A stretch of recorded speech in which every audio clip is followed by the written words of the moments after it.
Upo pa to. Para na, gutom na ako, friend. Oo, sige, halika na. Hinihintay ko lang yung bag ko. Pinakuha ko na eh.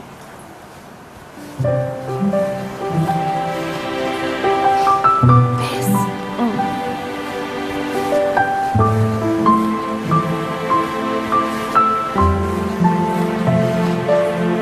Para sa'yo to, Andrea, kasi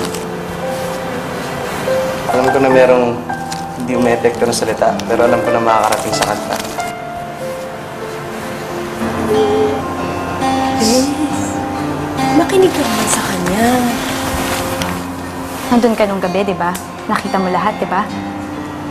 Eh, hindi pa kasi ako nakaharanahan eh. Sorry po.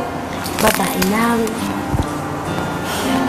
Aalalayan ka hanggang sa mawala ang sakit na nararamdaman.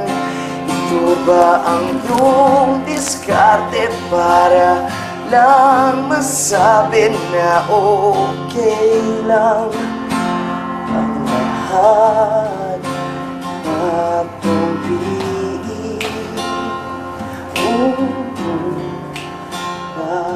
Jason, pumayag akong sumama sa'yo dito kasi sabi mo may sasabihin ka. Ano ba sasabihin mo? Sabihin mo na. Andre, alam mo namang hindi kita lulukuhin eh.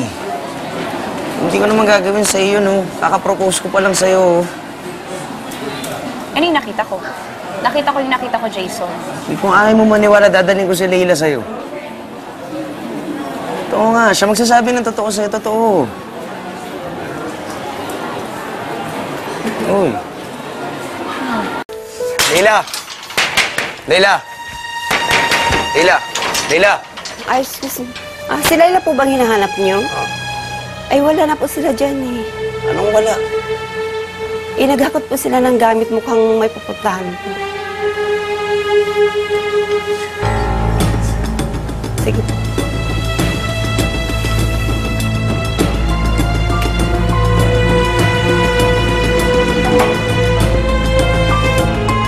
Talaga? Yun ang utos sa'yo ni Tita Christine? Bes, anong gagawin ko? May feelings ka pa ba for Jason? Gusto kong maging honest sa sarili ko. Oo. Kaya mo bang patawarin si Jason sa ginawa niya? Hindi ko nga alam, Marge.